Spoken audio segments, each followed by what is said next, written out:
The mission of the Russian Chamberlain, Novotsitov, to Paris was drawing to a close at about the same time, in consequence of the union of the Republic of Genoa with the French Empire.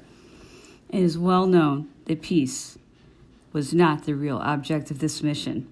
The Emperor Alexander, who had just formed the new coalition with Mr. Pitt, had not the least desire to prevent a war in which, with chivalrous ardor, he was only too willing to engage, with the prospect before him of the satisfaction of limiting the power of France. The mission given to his envoy had no other object than to assist the dilatory policy of the Austrian government and to help Austria to gain time, which she deemed necessary for the completion of her preparations. When Austria had thought herself ready and believed that the right time had come, she had thrown off the mask in the expedition of taking the emperor by surprise. In the midst of his preparations for his expedition against England, she had marched her troops suddenly into the Bavarian territory. On September 23, 1805, the Moniteur announced that on the 21st of the same month, the Emperor of Germany, without preliminary negotiations or explanations and without any declaration of war, had invaded Bavaria. At the end of the month's journey, which Napoleon had just made on the coast, he had been obliged to renounce in the presence of the events which we have related, both the plan of an invasion of England and that of breaking up the camp at Bologna, casting a glance of regret on the prey which had been torn from his grasp. He marched the army which had been collected on the seacoast to the Rhine, and in official order announced the new destination of the army, which from that moment was called the Great Army. The emperor's plan was to march his various corps at full speed into the center of Germany, so as to prevent the junction of the Russians and Austrians, and in the hope of giving battle to the Allies separately. The expedition to Ireland became out of the question, and Marshal Augereau, who was commanding the corps destined for this expedition, received orders to proceed to the Rhine. This corps, which was only to arrive a fortnight after the others, formed the rear guard. The emperor wrote to Monsieur Otto, his representative in Bavaria, that the Bavarian troops would have to join the troops commanded by Bernadotte and to follow his movements. These troops, together with those of Württemberg, Baden, and several other German principalities who declared in favor of France, added about 40,000 men to the French effective forces. Augereau's army covered the distance which separated it from the scene of war with a rapidity and a precision worthy of the Roman armies. On the 23rd of September, the emperor proceeded to the military school where the prefect of police with the municipal corporations handed the keys of the city over to him, which he returned as though to entrust them to their keeping. He then went to the Senate, there to denounce the triple coalition of Austria, Russia, and England, and announced his departure for the army.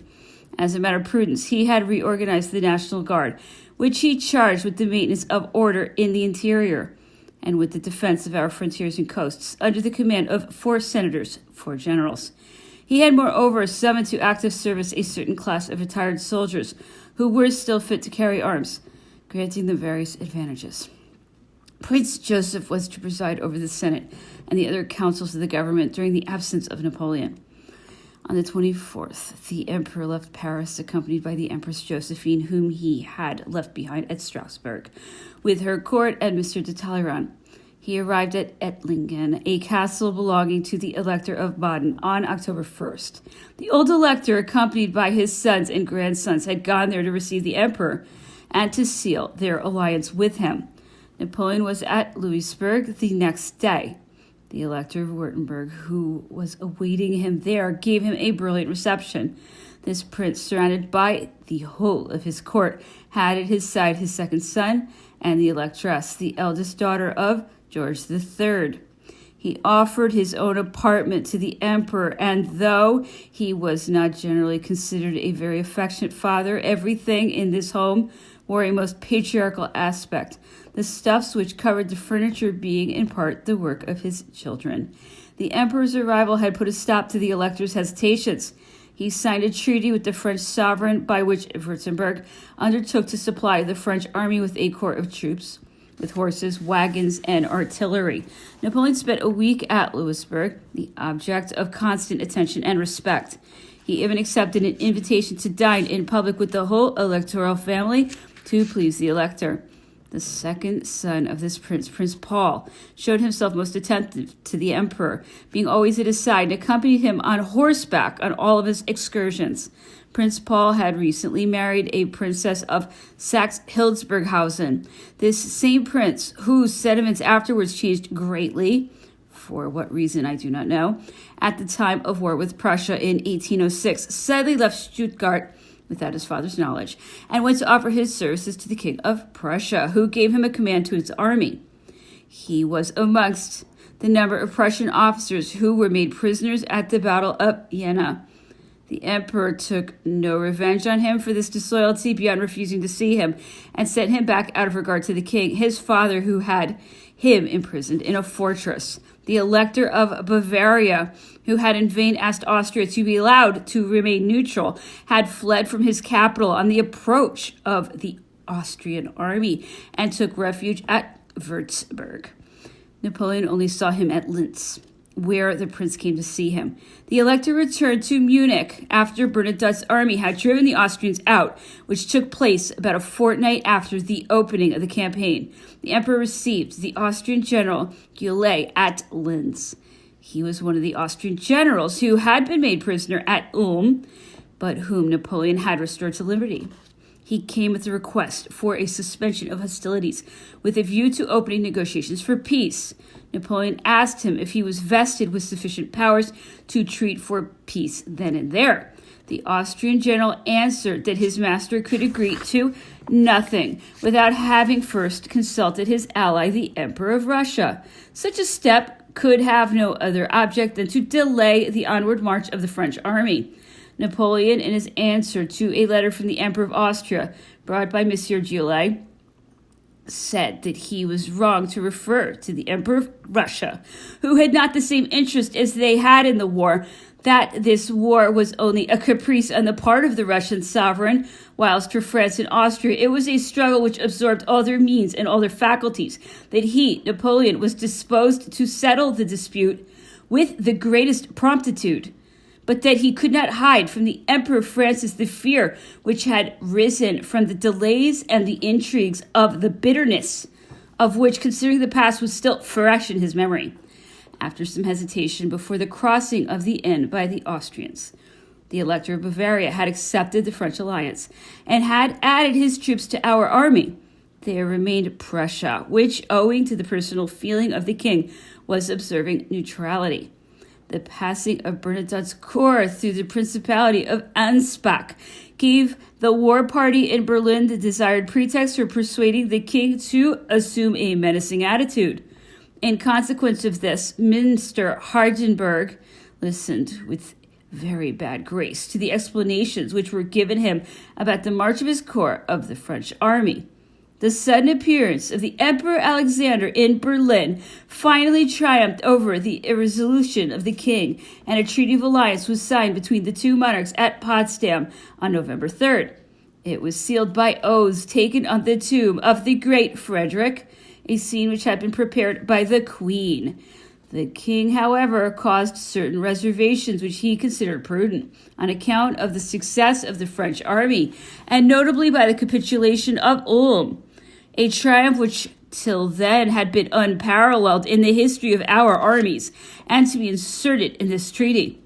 I will mention the fight at Günzburg, where the emperor lost a very distinguished officer who had been his aide-de-camp.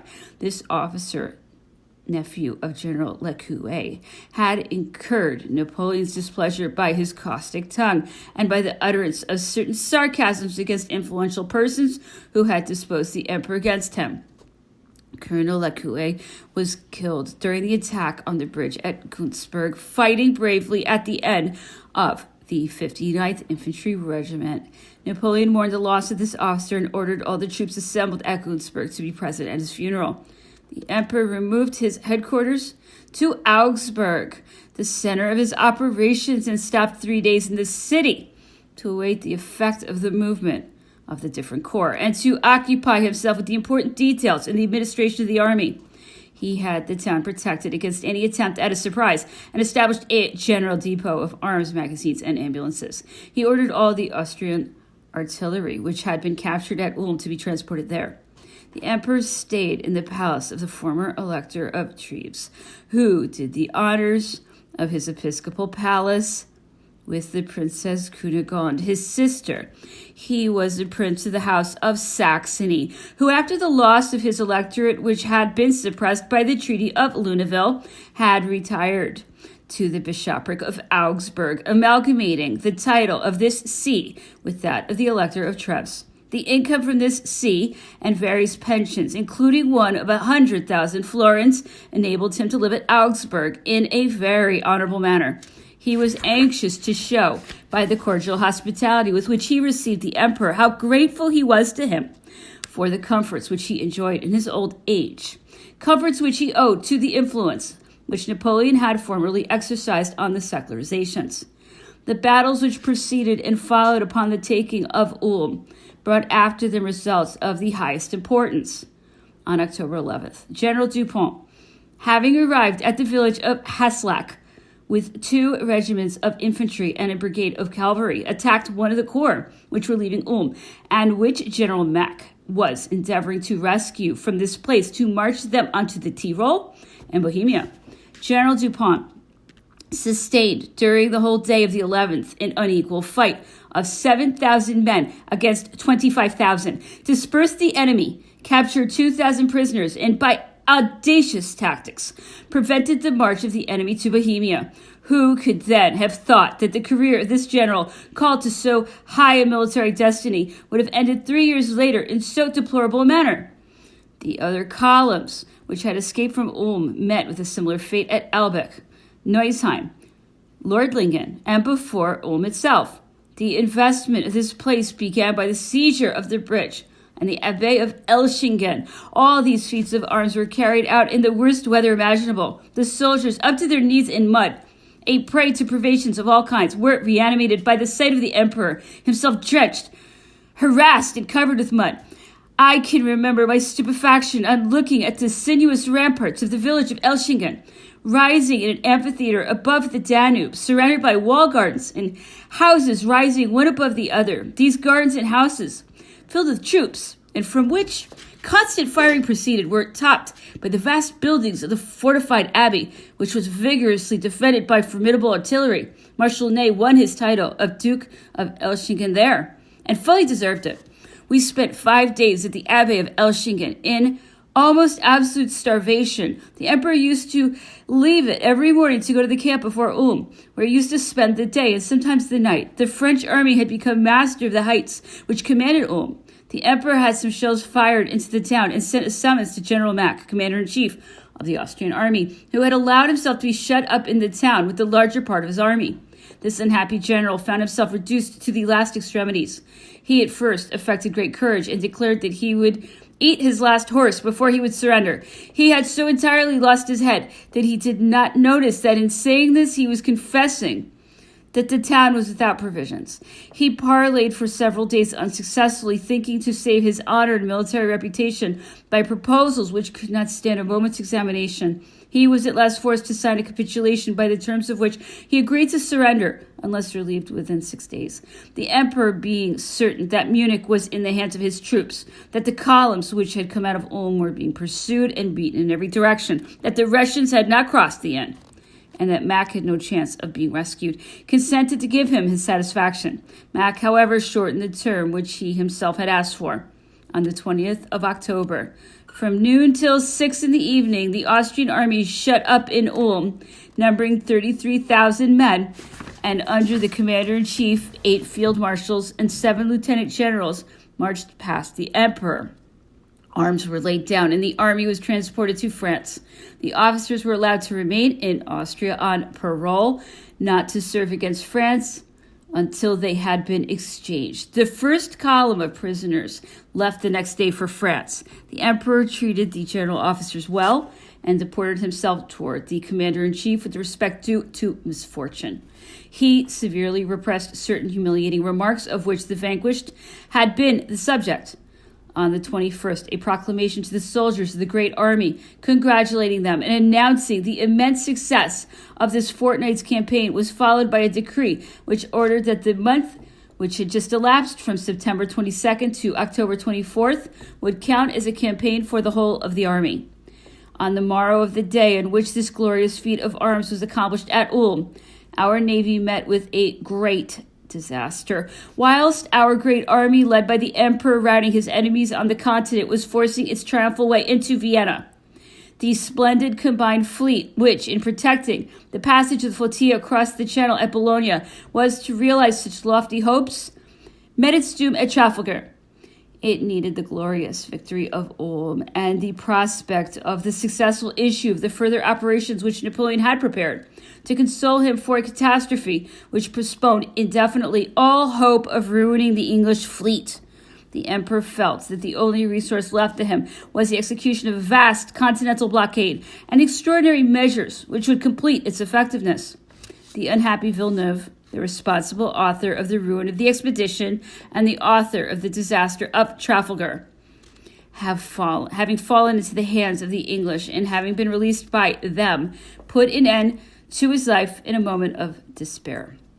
Of all the battles which preceded the entry of the French into Vienna, the one which took place at Dürnstein was the most remarkable because of the critical situation in which Marshal Mortier found himself, and from which he was fortunate enough to escape.